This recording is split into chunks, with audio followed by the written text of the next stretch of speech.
Assalamualaikum warahmatullahi wabarakatuh. Alhamdulillahirabbil alamin. Asyhadu an la ilaha illallah wa asyhadu anna Muhammadar Rasulullah. Raditu billahi rabba wa bil islami dina wa bi Muhammadin nabiyya wa rasula. Rabbi syrah li sadri wa yassir li amri wahlul 'uqdatam min lisani yafqahu qawli. Halo, apa kabarnya semua? Semoga Anda selalu diberikan kesehatan, kebahagiaan di dalam hidup ini.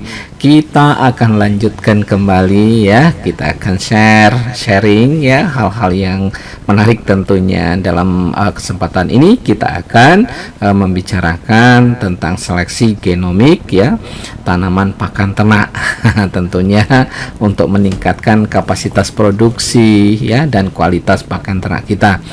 Nah, seleksi genomik tanaman pakan ini apa sih ya? Seleksi genomik tanaman pakan adalah salah satu metode dalam pemuliaan tanaman ya, yang menggunakan informasi genetik untuk memilih tanaman dan memiliki karakteristik yang kita inginkan. Dalam hal ini misalnya produksi pakan ternak kita. Nah, ini adalah salah satu metode bagaimana meningkatkan kapasitas produksi tanaman pakan kita ya. Nah, metode ini bergantung pada bagaimana kita mengidentifikasi dan menseleksi individu tanaman berdasarkan profil genetik tanaman tersebut yang memungkinkan pemulia ya untuk meningkatkan efisiensi seleksi tanaman yang lebih baik. Nah, berikut ini adalah langkah-langkah apa sih yang harus kita lakukan yang secara umum dalam seleksi genomik tanaman pakan kita ya, langkah-langkahnya. Nah, dimulai dari identifikasi karakteristik yang kita inginkan. Yang pertama misalnya ya, pemulia tanaman ini harus mengidentifikasi karakteristik yang diinginkan dalam tanaman pakan yang kita akan buat nantinya. Ya, ini dapat mencakup misalnya bagaimana produktivitasnya. Tentunya kita menginginkan produktivitasnya tinggi ya. Kemudian resistensi terhadap hama atau penyakit. Kita harapkan tanaman yang kita buat itu atau kita rekayasa atau kita manipulasi itu tahan terhadap hama dan penyakit. Nah, yang tidak kalah pula yaitu karakteristiknya adalah bagaimana kualitas nutrisinya. Misalnya proteinnya ya, kandungan proteinnya bisa kita tingkatkan apa tidak, atau kita tingkatkan, harus kita tingkatkan dong, karena bagaimanapun kita menginginkan seperti itu, pakan yang berkualitas. Dan faktor yang relevan untuk keperluan pakan ternak yang lain ya. Jadi kalau faktor-faktor apa saja yang kita perlukan bisa dilakukan untuk peningkatan secara genomik ini. Nah, kita lakukan apa yang berikutnya adalah pengumpulan data genetik. Nah, untuk melakukan seleksi genomik, data genetik dari setiap tanaman dalam populasi pemulihan harus kita kumpulkan ya. Ini melibatkan misalnya pengambilan sampel DNA ya dari setiap tanaman atau individu dan kita analisis genomnya. Mereka menggunakan teknologi misalnya atau pemulia biakan ya, pemulia ya, bisa menggunakan teknologi sequencing DNA ataupun menggunakan marker molekuler. Nah, ini juga yang harus kita lakukan ya. Kemudian yang ketiga, kita melakukan identifikasi marker genetik ya. Selanjutnya pemulia atau kita yang meneliti itu harus mengidentifikasi marker genetik yang terkait dengan karakteristik yang kita inginkan ya dalam tanaman pakan itu. Nah, marker ini bisa berupa variasi genetik atau polimorfisme tertentu yang terkait dengan performa yang baik dalam hal karakteristik tertentu. Nah, yang berikutnya adalah kita lakukan adalah pembuatan profil genetik. dengan menggunakan informasi marker genetik yang telah kita identifikasi, pemuli akan membuat profil genetik ya untuk setiap tanaman dalam populasi. Profil genetik ini ya akan mencantumkan informasi tentang marker genetik yang terkait dengan karakteristik yang kita inginkan. Ya, itu beberapa hal yang harus tahapannya yang harus kita lakukan. Nah, setelah itu yang kelima itu kita analisis genomik ya. Pemulia akan melakukan analisis genomik untuk menilai sejauh mana setiap tanaman dalam populasi cocok dengan karakteristik yang diinginkan berdasarkan profil genetik yang melibatkan perbandingan profil genetik individu dengan profil yang kita harapkan. Ya, tahapan berikutnya kita akan lakukan seleksi tanaman terbaik. Berdasarkan hasil ya analisis genomik, pemuli akan memilih tanaman yang memiliki profil genetik yang paling mendekati karakteristik yang kita inginkan tadi, yang kita sebutkan. Bagaimana produktivitasnya, bagaimana ketahanan hama dan penyakitnya, dan yang lain ya, kandungan nutrisinya yang kita harapkan. Nah, tanaman akan dipilih untuk melanjutkan program pemuliaan, sementara yang lain mungkin akan kita tinggalkan ya. Sifat-sifat atau karakteristik yang nggak bagus ya kita tinggalkan ya. Oke. Selanjutnya pemuliaan lanjutan. Tanaman yang terpilih atau yang kita pilih oleh pemulia atau penelitinya akan digunakan dalam pemuliaan lanjutan ya untuk menghasilkan populasi berikutnya dengan profil genetik yang lebih mendekati karakteristik yang kita inginkan. Nah, proses ini dapat diulang beberapa kali untuk mencapai perbaikan ya yang signifikan dalam karakteristik tanaman pakan. Nah, nanti sampai pada akhirnya harus stabil itu ya.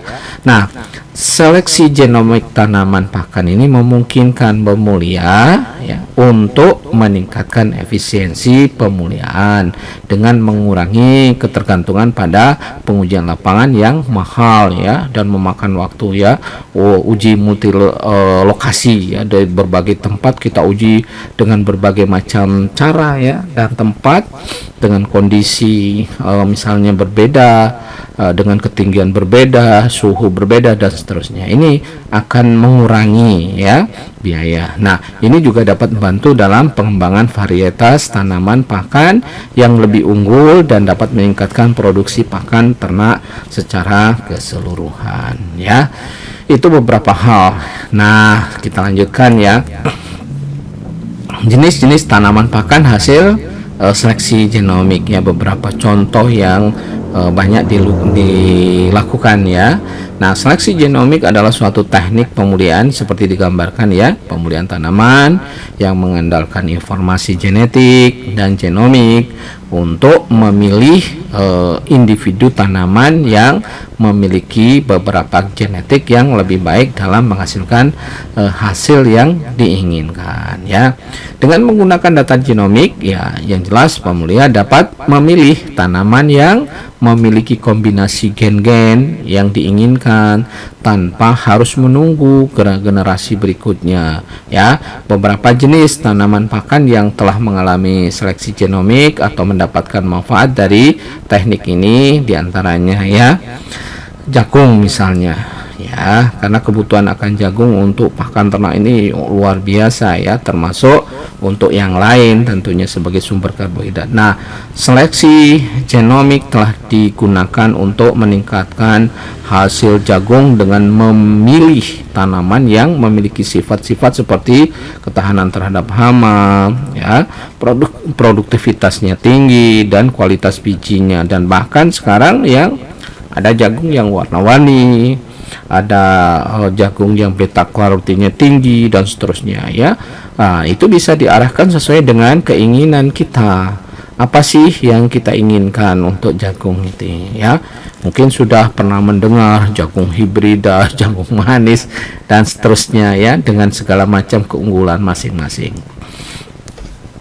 Kemudian ini ya sebagai gambaran tadi tentang jagung, hampir 50% terutama untuk pakan ini unggas itu bahan dasarnya adalah jagung. Ini betapa kita butuh jagung atau pabrik pakan atau untuk pakan unggas itu luar biasa.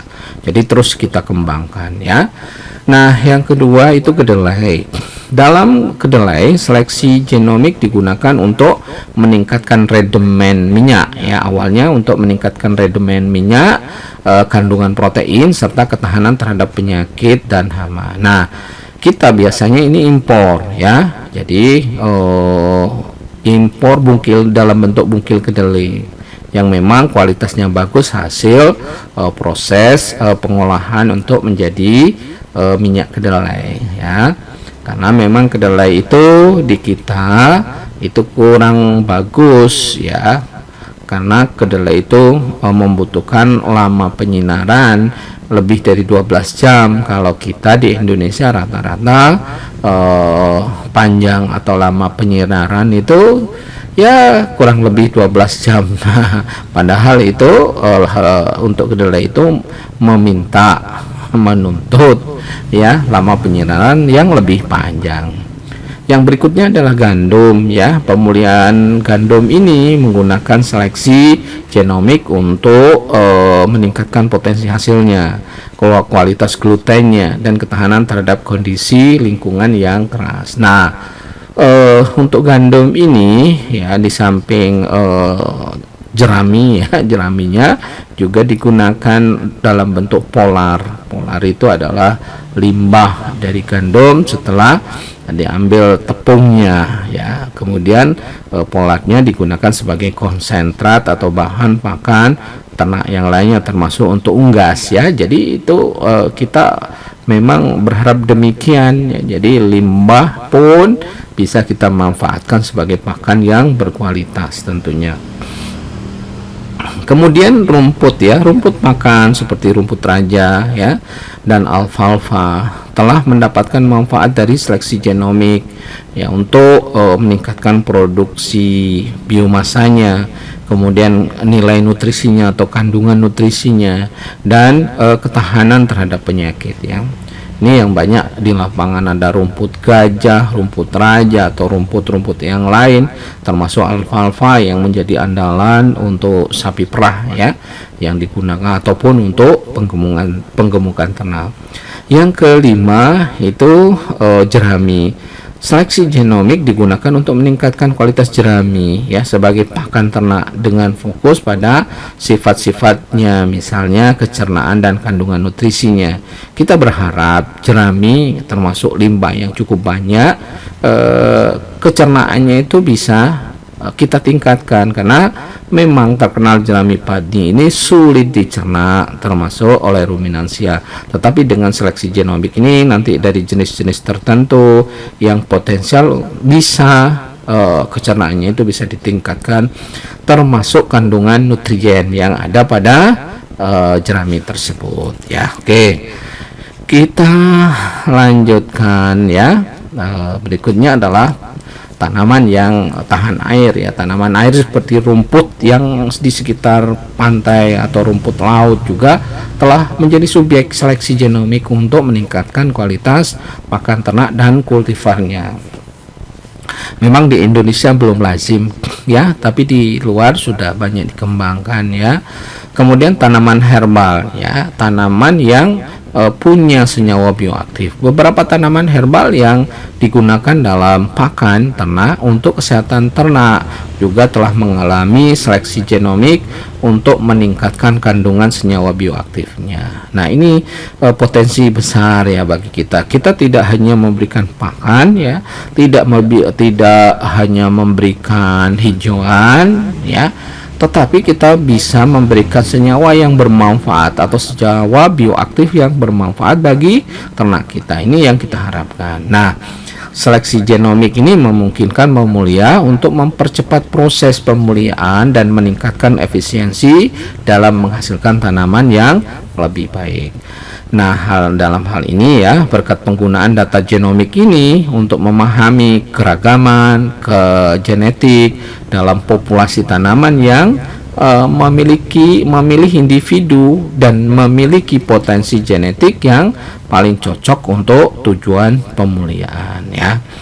Meskipun teknik ini penggunaannya juga memerlukan ya investasi infrastruktur genetika molekuler yang cukup canggih ya, kemudian data genomik yang tepat dan pemahaman yang mendalam bagi pemulia itu sendiri tentang genetika tanaman yang akan kita budidayakan. Itu juga harus didukung ya, harus didukung oleh peralatan yang cukup canggih dan pengetahuan yang mendalam tentang tanaman yang akan kita kembangkan. Oke.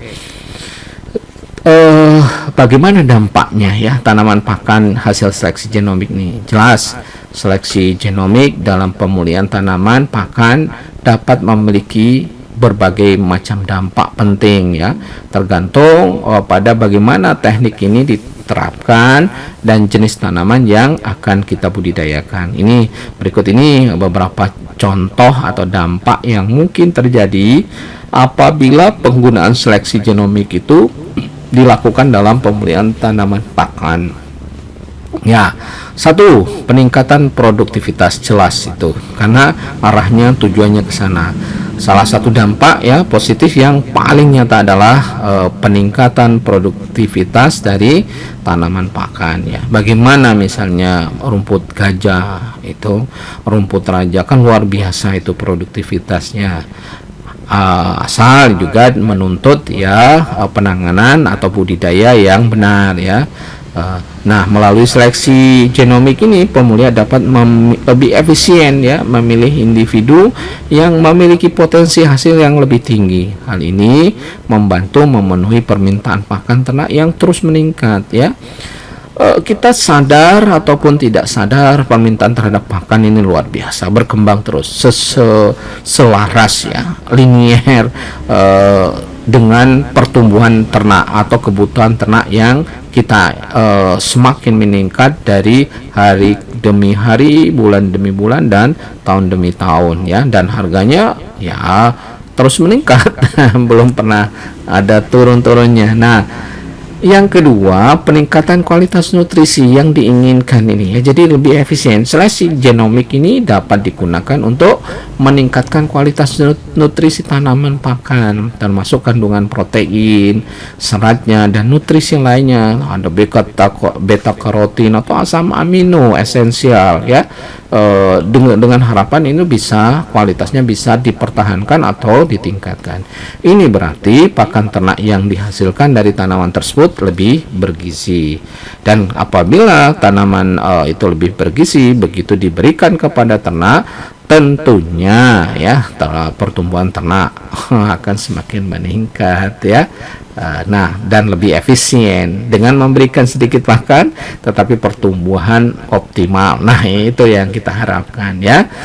Yang ketiga, peningkatan ketahanan terhadap penyakit dan hama. Seleksi genomik dapat diarahkan atau digunakan untuk meningkatkan ketahanan tanaman pakan terhadap serangan penyakit dan hama. Hal ini mengurangi kebutuhan akan pestisida ya, atau fungisida yang dapat mengurangi dampak lingkungan ya. Bagaimanapun yang namanya pestisida, fungisida ataupun yang lain ya yang berhubungan dengan ini ya racun ya, ini akan berdampak pada lingkungan. Kita berharap dengan seleksi genomik ini kita dapatkan tanaman yang mempunyai ketahanan ya terhadap hama penyakit ini. Yang keempat, efisiensi produksi. Tanaman pakan yang telah ditingkatkan melalui seleksi genomik memiliki potensi untuk memperbaiki efisiensi produksi ternak. Kualitas makan yang lebih baik dapat menghasilkan pertumbuhan dan produksi yang lebih baik pada ternak. Itu beberapa hal ya. Berikutnya adalah pengurangan penggunaan input. Melalui seleksi genomik, tanaman pakan dapat dikembangkan mengarah atau untuk memerlukan lebih sedikit input ya, misalnya input seperti air, pupuk, dan pestisida ya. Kalau tahan sama hama penyakit kan nggak perlu pestisida. Kalau dia bisa tahan kekeringan, tentunya air akan berkurang. Nah, ini akan membantu mengurangi dampak lingkungan dari pertanian. Nah, berikutnya keragaman genetik. Seleksi genomik yang berlebihan dapat menyebabkan hilangnya keragaman genetik. Nih dampak negatifnya ya yang mungkin terjadi dalam populasi tanaman pakan, yang dapat meningkatkan resiko terhadap serangan penyakit atau perubahan lingkungan yang tidak terduga ya.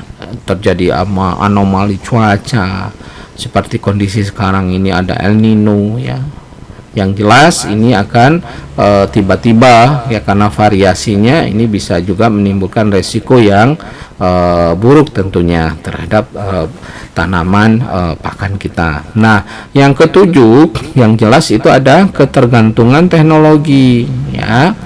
Jadi ini termasuk dampak yang tidak kita inginkan. Ketergantungan pada teknologi seleksi genomik dapat membuat petani menjadi bergantung pada infrastruktur genetika yang mahal ya, bukan ini, dan kompleks serta data genomik yang akurat.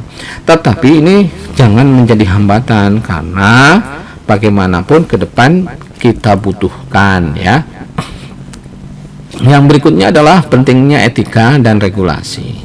Penggunaan seleksi genomik dalam pemulihan tanaman pakan juga mengangkat pertanyaan etika dan kebijakan terkait dengan keamanan pangan dan lingkungan. Nah, peraturan yang ketat dan pemantauan yang cermat diperlukan untuk meminimalkan resiko. Ini peran pemerintah ya yang harus mengatur ya hal ini semua. Kemudian penggunaan seleksi genomik dalam pemulihan tanaman pakan terutama ya memiliki potensi untuk meningkatkan produksi dan pakan secara berkelanjutan, tetapi juga harus dan perlu diimbangi dengan pertimbangan etika dan dampak lingkungan yang hati-hati ya. Penting bagi para pemulia, petani dan juga regulator di sini yang pemerintah ya untuk bekerja sama guna memastikan bahwa teknik ini digunakan secara bertanggung jawab dengan pertimbangan ya yang matang ya terhadap dampaknya pada masyarakat, lingkungan, dan kesejahteraan ternak tentunya. Nah, ya jelas ya di dalam kehidupan ini kalau bisa kan meminimalkan resiko yang berbahaya ataupun membahayakan bagi manusia. Ujung-ujungnya kan untuk kemaslahatan manusia supaya sejahtera. Jangan sampai walaupun teknologi ini sudah bagus ya, tetapi harus kalau ada dampak yang kurang bagus itu harus diminimalkan sehingga semuanya sejahtera, ternak sejahtera, manusianya juga yang mengkonsumsi itu juga sejahtera. Mungkin sekian dulu ya pertemuan kita. Tetap semangat, salam sehat, fastabiqul khairat, nasrun minallah, fatul qarib. Wassalamualaikum warahmatullahi